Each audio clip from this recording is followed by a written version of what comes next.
नमस्कार, बाखबर में आपका स्वागत है। मैं हूं राघवेंद्र सिंह। बाखबर में आज हम बात करेंगे महंगाई के तड़के पर। दरअसल महंगाई का जो मामला है वो डायन की तरह बढ़ता जा रहा है और इसको कहते भी कि सुरसा की तरह महंगाई बढ़े लेकिन खत्म होने का नाम नहीं ले रही है। आज इसलिए हम इस पर बात करें क्योंकि जो उज्ज्वला कनेक्शन है प्रधानमंत्री की बहुत महत्वाकांक्षी योजना का, उसमें भी अब रसोई गैस के दाम बढ़ गए हैं। सबसे खास बात यह कि अब जब नया कनेक्शन लेंगे तो उसके लिए 750 रुपये आपको ज़्यादा देने होंगे, यानी 1500 रुपये का नया कनेक्शन होगा। अगर आप नया गैस सिलेंडर लेंगे रसोई के लिए, वह भी आपको महंगा मिलेगा। इसके अलावा ये तो हुई घर में खाना बनाने की बात। अब जो हवाई जहाज़ से यात्रा करते हैं उनके लिए भी आने वाले दिनों में महंगी यात्रा होने के संकेत मिले, क्योंकि जो हवाई जहाज़ में इस्तेमाल होता है फ्यूल वो भी महंगा हो रहा है। इसी महत्वपूर्ण मुद्दे पर बात करेंगे क्योंकि घर घर की कहानी है, हर घर का आदमी से जुड़ा हुआ है। रसोई गैस अगर महंगी हुई तो सबसे ज़्यादा परेशानी महिलाओं की होगी कि आखिर वो गैस की बचत कैसे करें। इस महत्वपूर्ण मुद्दे पर चर्चा करेंगे हम हमारे 3 विशेष मेहमानों से। स्टूडियो में हमारे 2 खास मेहमान मौजूद हैं। वरिष्ठ पत्रकार संदीप पौराणिक जी, सामाजिक कार्यकर्ता कमल राठी जी, और टेलीफोन लाइन पर हमारे 2 मेहमान रहेंगे। गांव से जुड़े सामाजिक सरोकार से मैं जानने वाले रमेश सिंह जी भी, और भोपाल के बाहर के जो ज़िले हैं, संभाग या कस्बे हैं, वहाँ की पत्रकारिता में महारत रखने वाले रघुवर गोहिया जी। आप सभी का बहुत बहुत स्वागत है। सबसे पहले कमल राठी जी, शुरुआत आपसे कि ये जो महंगाई बढ़ रही है इसके पीछे सरकार बहुत सारे कारण दे सकती है कि महंगाई इसलिए बढ़ रही है क्योंकि युद्ध हो रहा है यूक्रेन का और रूस का, लेकिन इसको अब चलते हुए 1.5 महीने से ऊपर हो गया, चौथा महीना लग गया है। ये महंगाई इसलिए भी बढ़ेगी क्योंकि अब गैस की भी दिक्कत आ रही है। यूक्रेन से और रूस से जो गैस की सप्लाई होती थी वहाँ दिक्कत है। ओपेक ने कच्चा तेल कम उत्पादन किया था, अगर वो बढ़ाते हैं तो शायद कच्चे तेल के दाम घटेंगे, नहीं तो इसके भी बढ़ने की आशंका है। इसलिए देख रहे हैं कि देश में पिछले कुछ दिनों से डीजल पेट्रोल की तंगी की खबरें आ रही हैं। हालांकि अभी बहुत संकट की स्थिति नहीं है, लेकिन धीरे धीरे लगता है कि हालात नहीं सुधरे तो शायद अगले हफ्ते जो पेट्रोल पंप है वहाँ कतारें दिखें लंबी लंबी। और गैस की दिक्कत तो हम आपसे बता ही रहे हैं कि उससे रूबरू जल्दी होना चाहिए क्योंकि गैस भी महंगी हो रही है। आपकी राय? देखिए, ऐसा है कि महंगाई तो इस वक्त डीजल, गैस, पेट्रोल, इसके अलावा भी सभी चीज़ों से है जो रोज़मर्रा के जीवन में, चाहे सब्जी ले लें, चाहे अनाज ले लें, बिजली ले लें, रेल यात्रा ले लें, हवाई यात्रा ले लें। मतलब मेरे ख्याल से कहीं भी ऐसा एक अछूता वो नहीं बचा है जहां हम कहें कि महंगाई नहीं है।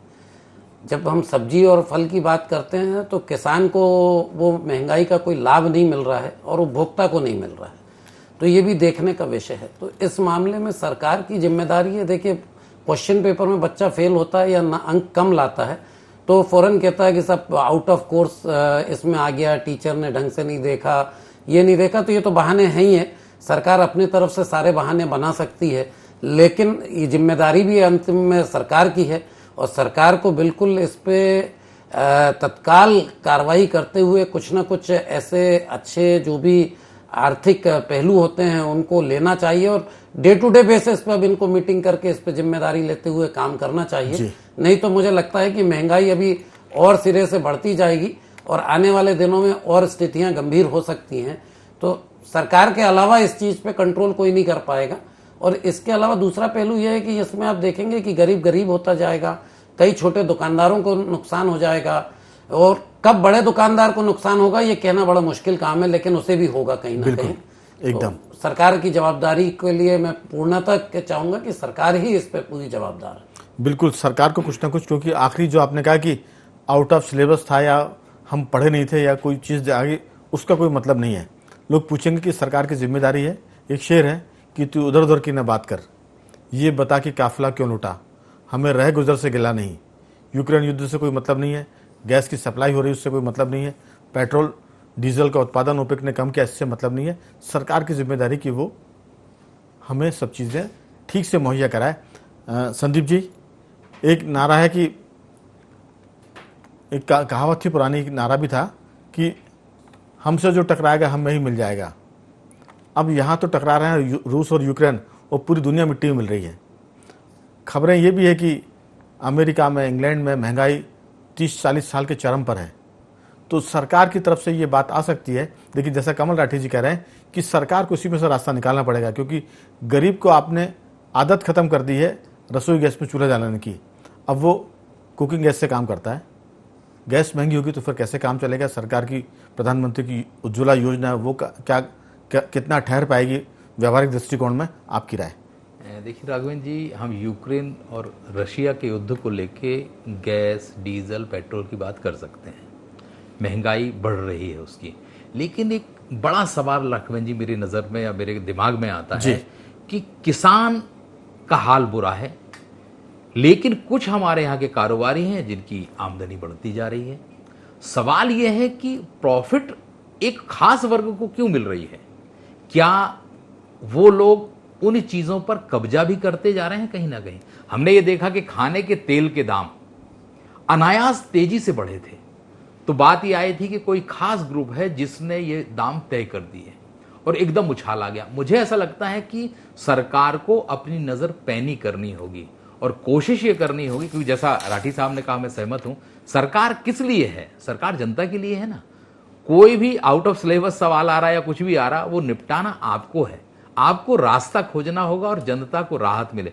जहां तक आपने उज्ज्वला की बात की, केंद्र सरकार ने उज्ज्वला को लेके बड़े बड़े दावे किए थे, बड़ी बड़ी बातें कही थी, और अगर उज्ज्वला का ये हाल हो जाएगा और वो गरीब भी उज्ज्वला का खरीद नहीं पाएगा सिलेंडर को, तो बड़े सवाल खड़े होंगे। राघवेंद्र जी, मैं राठी जी की बात से सहमत हूं कि सरकार को कोई बेहतर रास्ता निकालना चाहिए ताकि महंगाई को नियंत्रित किया जाए। जैसे हम देखते हैं कई बार कि पेट्रोल के दाम अगर आपको नहीं बढ़ाने तो आपने 3 महीने नहीं बढ़ाए, फिर एकदम बढ़ने लगते हैं।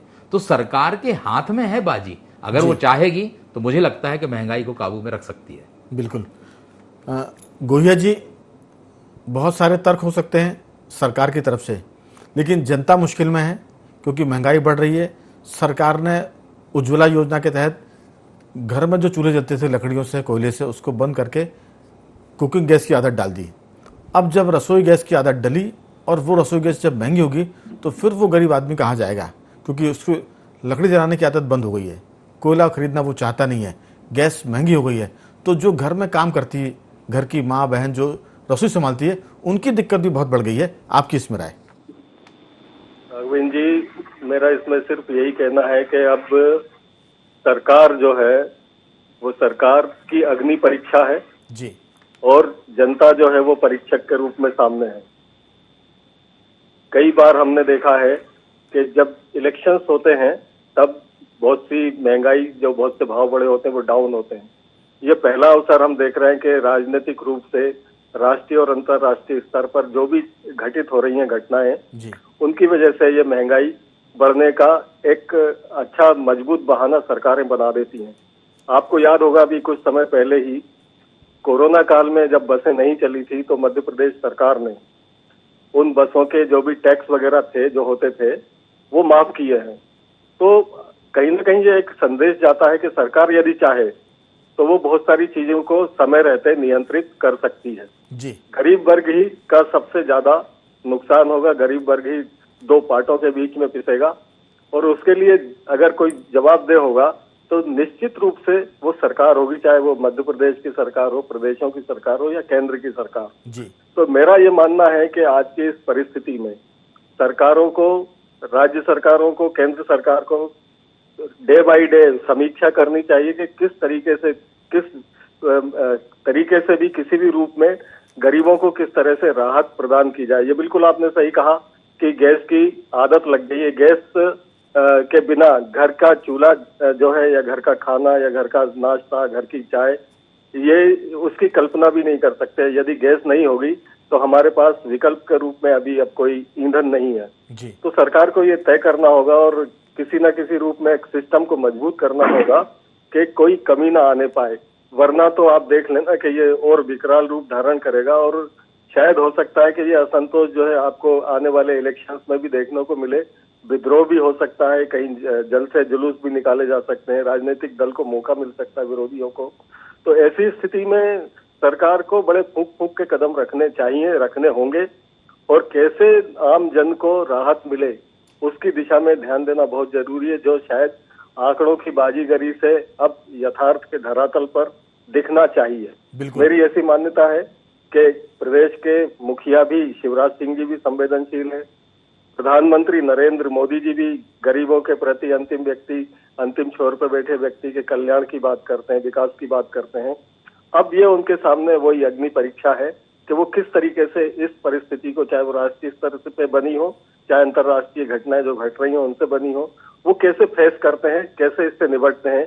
ये एक बड़ी चुनौती है और ये देखने वाली बात होगी आप हम जैसे लोगों को। बिल्कुल, हमें याद है कि 80 के दशक में एक नारा लगता था, चाहे जो मजबूरी हो हमारी मांगे पूरी हो। मुझे लगता है कि अगर स्थितियां ऐसी बिगड़ती जाएंगी तो ये नारे हमको जल्दी से दोबारा सुनने को मिल सकते हैं। जैसा आपने कहा कि सड़कों पर लोग उतर सकते हैं महंगाई के खिलाफ और सरकार से मांग करेंगे कि हमें इस संकट से निजात दिलाई जाए। तो ये संकट जमीन से लेकर आसमान तक है। जो फ्यूल का सिस्टम है, एविएशन टरबाइन की हम बात करें, वो भी महंगा हो रहा है। तो आने वाले दिनों में सड़क के साथ हवाई यात्रा भी महंगी हो जाएंगी। आम आदमी तो परेशान है, सब्जियों के भाव ऊपर है, गेहूं महंगा हो रहा है। मैं पूछूंगा रमेश जी से, रमेश जी, ये जो विकट स्थिति दिख रही है अभी आई नहीं, लेकिन इसकी आशंका है और लगता है कि ये आने वाले दिनों में हो भी सकती है, तो सरकार की तरफ से क्या होना चाहिए और जनता इसमें क्या करे? हालांकि उसके हाथ तो खाली है। अब रसोई गैस अगर महंगी हो रही तो जनता उसमें क्या कर सकती है?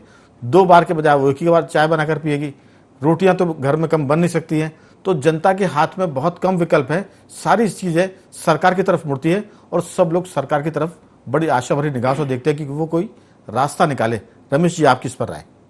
राहुल जी, सरकार ने क्या किया है, देखिए, भरने के चक्कर में उज्ज्वला योजना जो चलाई है, इसके पहले जो गैर परंपरागत ईंधन की जो जी गांव में इस्तेमाल होता था, तो उज्ज्वला के आने के बाद मैं गांव में ही रहता हूं और मैं देखता हूं कि गैर परंपरागत ईंधन की पूरी प्रक्रिया ही बंद हो गई। आम आदमी पूरी तरह से गैस सिलेंडर पे आधारित हो गया। अब वो लकड़ी और कंडे से खाना बनाने की सोच भी नहीं सकता। अब जब उज्ज्वला योजना की जो सिलेंडर महंगे हुए हैं, तो इसका आम आदमी पे, खासतौर से मध्यम वर्ग पे बहुत ज्यादा असर पड़ेगा जी। मध्यम वर्ग, जो निम्न वर्ग है, वो राघवेंद्र जी क्या करता है, जो गरीबी रेखा का जो राशन होता है उससे उस महंगाई को डाइल्यूट कर लेता है, लेकिन मध्यम वर्ग के पास उसे डाइल्यूट करने का भी कोई मौका नहीं होता। अच्छा, दूसरी बात यह है कि सिर्फ ये जो गैस की महंगाई ही आम आदमी को, गांव के आम आदमी को प्रभावित नहीं कर रही। कोविड के बाद मैंने देखा है कि मार्केट में आने वाली हर चीज की कीमत दुगनी हुई है। खाद्य तेल हो, चाहे कोई भी चीज हो, मतलब आम आदमी के जीवन में उपयोग में आने वाली हर चीज दुगनी और 2.5 गुनी तक चली गई है। तो आमदनी की हालत यह है किसान की और आम आदमी की कि वो वहीं की वहीं है, आमदनी बढ़ी नहीं है। सरकारें अपने राजनीतिक लाभ के लिए योजनाएं शुरू कर देती है, पर बाद में उनकी कीमतें बढ़ा देती है और उसका सीधा आम आदमी पे ये असर पड़ता है कि वो अपनी आदतों से, पीछे की जो आदतें हैं, गैर परंपरागत आदतें हैं, उनसे आगे बढ़ जाता है। आधुनिक सोच रखने लगता है, मोबाइल रखने लगता है, इंटरनेट चलाने लगता है, और उसके पास उनको चलाने के लिए जब पैसे नहीं होते तो इसके बाद फिर जो स्थितियां बनती हैं वो बड़ी भयावह होती है। और आज जो स्थिति मार्केट की है कीमतों की, मुझे लगता है सरकारें शायद ये सोच चुकी है, लंबे समय तक सत्ता में रहने के बाद शायद सरकारें भी ये सोचने लगती है कि अब हमें हटना है, क्योंकि इसका जो आज स्थिति जो है, इसका मुझे लग रहा है कि सरकारें बदलेगी। बिल्कुल, मुझे लगता है एक चीज और है कि हम सब गांव की और शहर की पृष्ठभूमि से आते हैं।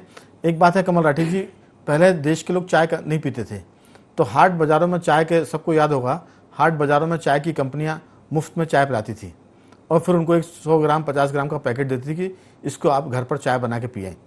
पहले वो फ्री में चाय पिलाते थे, फिर फ्री में वो चाय की पत्ती का पैकेट देते थे, उसके बाद वो फिर चाय की कीमत वसूलना शुरू करते थे। तो सरकार ने मुझे लगता है कि सुविधाएं दी है, सहूलियत दी है, लेकिन अब वो सहूलियतें महंगी होती जा रही है और लोगों की आदत पड़ गई है उस पर निर्भर होने की। तो अब ये दिक्कत आएगी कि सरकार के पास गैस नहीं है, महंगा गैस है, पेट्रोल की आदत पड़ गई लोगों की। कोई भी आदमी, अब गांव का किसान भी, रमेश जी इस बात को जानते होंगे कि खेत में भी अगर वो जाता है तो मोटरसाइकिल से जाता है। अब पैदल और साइकिल पर जाने की आदत खत्म हो गई, साइकिल तो मेरे ख्याल से गाँव में चलन के बाहर हो गई है। तो ये जो चीज़ें हैं कि आपने आदत डाल दी उज्ज्वला की, अब गैस महंगी हो गई है, आमदनी बढ़ नहीं रही है, करे क्या? ये दिक्कत आ गई है। सरकार के ऊपर ही पूरा फोकस है। आपकी बात? नहीं, बिल्कुल। आप अपन गैस और पेट्रोल से भी हट के बात कर रहे हैं तो बिजली महंगी हो गई है, प्रॉपर्टी टैक्स महंगा हो गया है, पानी के चार्जेस महंगे हो गए हैं। मतलब आपके पास कोई एक एंगल या कोई एक वस्तु या कोई टैक्स ऐसा नहीं बचा जिससे हम कहें कि सस्ता हुआ है। आप उज्ज्वला की बात कर रहे हैं, उज्ज्वला में भी ऐसी बहुत सारी चीजें हैं और बहुत सारी स्कीम है। तो उज्ज्वला का अपने आप में महंगा होना सिर्फ एक गरीब आदमी के लिए, उससे पहले घासलेट मिलता था, केरोसिन मिलना बंद हो गया, तो वैकल्पिक व्यवस्था कुछ भी नहीं है। अब ये ओवरऑल में राष्ट्रीय और जो सरकार हमारी भारत की बनी वो इसी वादे के साथ आई थी कि भाई बहुत महंगाई बढ़ गई, उस महंगाई को कंट्रोल हम करेंगे, हम आपको सस्ती चीजें देंगे। लेकिन आज 8 साल हो गए, सरकार पे आज भी आम जन चाहे गरीब हो या अमीर सरकार पे बहुत भरोसा कर रहा है, हमारे प्रधानमंत्री पे बहुत भरोसा कर रहा है। लेकिन मुझे लग रहा है कि ये महंगाई जो है कहीं ना कहीं अपने उनके सरकार पे जो जनता का भरोसा है उसको डगमगाएगी। और अगर वो कड़े कदम और रोज समीक्षा करके इसको अगर तत्काल रूप से अगर नहीं करते हैं, ये कहीं ना कहीं अगर और बड़ा रूप लेगी, क्योंकि इनकम बिल्कुल खत्म हो गई है। जो पहले 20,000 कमाता था आज 10,000 कमा रहा है, बेरोजगारी बढ़ गई है। तो आपके पास कोई पहलू नहीं है इस वक्त कि हम कहें कि यहाँ से कोई पैच वर्क होगा। अभी सारी जगह से, मतलब जो बांध टूटा है तो सब जगह से बह रहा है पानी। बिल्कुल, तो उसे आपको रोकने के लिए, चौतरफा संकट, हाँ, तो उसे अब आपको रोकने के लिए आप बहाने नहीं चलेंगे, आपको धरातल में काम करना पड़ेगा।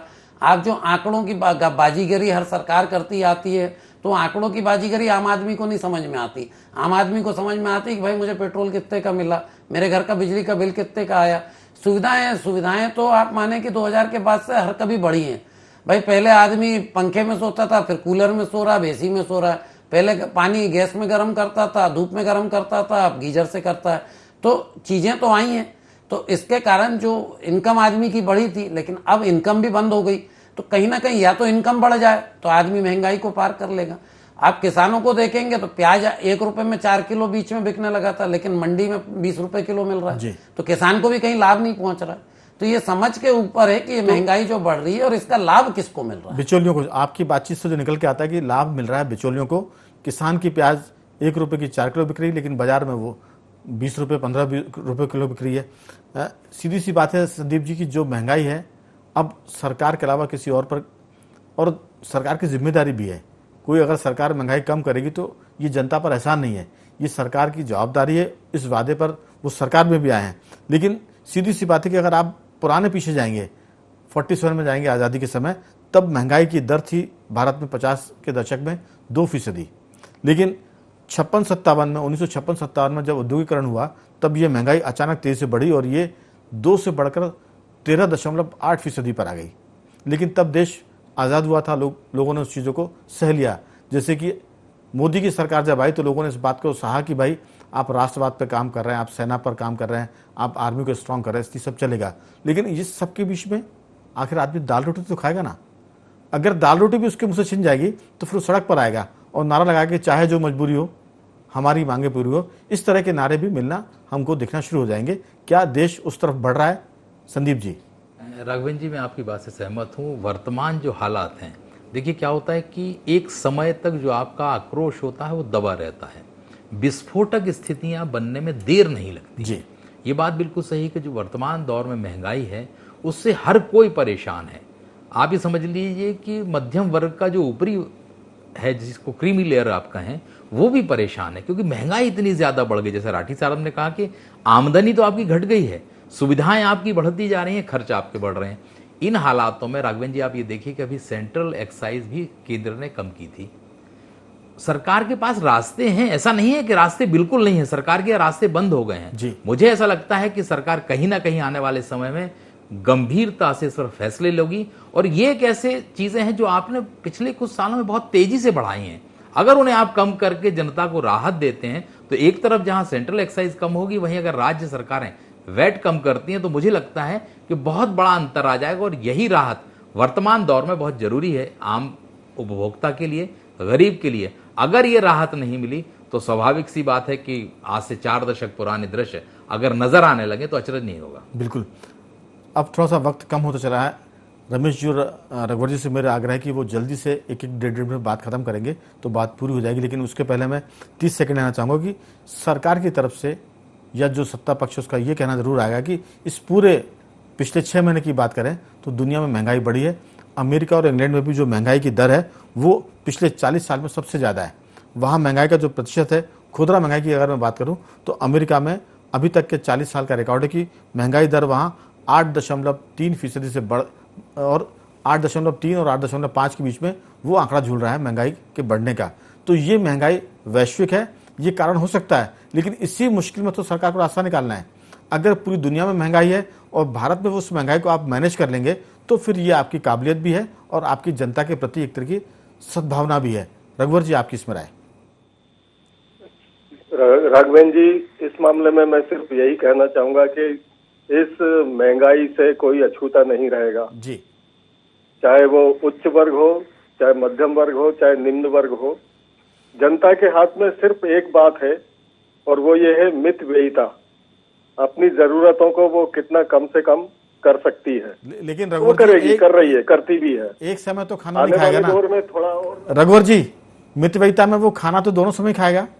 अभी तो कोरोना के बाद आमदनी घट गई और महंगाई दुगुनी और ढाई गुना बढ़ गई है, पूरा बजट डबल हो गया है। अगर किसी का 4 आदमी हैं और उनके किचन का खाना, रसोई का जो बजट था, अगर वो 8,000 के आसपास होगा तो वो बढ़कर 12,000 और 13,000 के आसपास आ गया है। ये स्थितियां हैं। मितव्ययिता तो लोग कर रहे हैं, लेकिन एक समय भोजन तो कोई भी नहीं करेगा। बच्चों को दूध पिलाएंगे, भले ही वो आधा कर दें। आपकी राय? जी बिल्कुल, आपने सही कहा। आज की स्थितियां अगर हम देखें तो आपने अपने पिछले भी जो डिबेट थी उनमें भी यही हुआ था कि आज का जो दौर चल रहा है, खास तौर से हमारे हिंदुस्तान में जो दौर चल रहा है, वहाँ समस्या को लेकर कोई बात नहीं होती है, वहाँ गरीबी को लेकर कोई बात नहीं होती, महंगाई को लेकर कोई बात नहीं होती, बेरोजगारी को लेकर कोई बात नहीं होती। इस तरह का एक माहौल बना दिया गया है जहाँ आपने अभी कहा था राष्ट्रवाद की बात होती है और बहुत खुल के अगर कहा जाए तो जाति विशेष को लेकर हिंदू मुस्लिम की बात होती है। तो ऐसी स्थितियों में ये कब तक हो पाएगा? जब व्यक्ति के घर का चूल्हा ही नहीं जल पाएगा तो निश्चित रूप से फिर जो वास्तविक स्थितियां, परिस्थितियां हैं वो ही सामने आएंगी। और आपने भी अभी जो बात कही है कि फिर प्रदर्शन होंगे, नारेबाजी होगी, उग्र आंदोलन होंगे। तो मैं बार बार एक ही बात कहता हूँ, वो ये है कि सरकार की ये अग्नि परीक्षा है जी। और जनता जो है लोकतंत्र में वो उसकी परीक्षक है। ये बहुत बड़ी परीक्षा की घड़ी नरेंद्र मोदी सरकार जी की भी है और शिवराज सिंह चौहान की मध्य प्रदेश में भी है, क्योंकि अभी मैंने आपसे एक बार जो बात करी थी जी। कि उन्होंने प्राइवेट व्हीकल्स के जो टैक्सेस है वो माफ कर दिए हैं जी। तो कुछ इस तरह की वो योजनाएं, इस तरह की वो नीतियां जरूर लेकर आए जिससे इस महंगाई पे कुछ अंकुश लगाया जा सके, क्योंकि हर चीज महंगी हुई है। बिल्कुल। तो ऐसी कंडीशन में, ऐसी स्थिति में जो बिल्कुल रघुवर जी, आपने ठीक कहा, लेकिन समय की तंगी। मैं अंतिम टिप्पणी के लिए आऊंगा। रमेश जी, 2-3 वाक्यों में अपनी बात पूरी कर लें।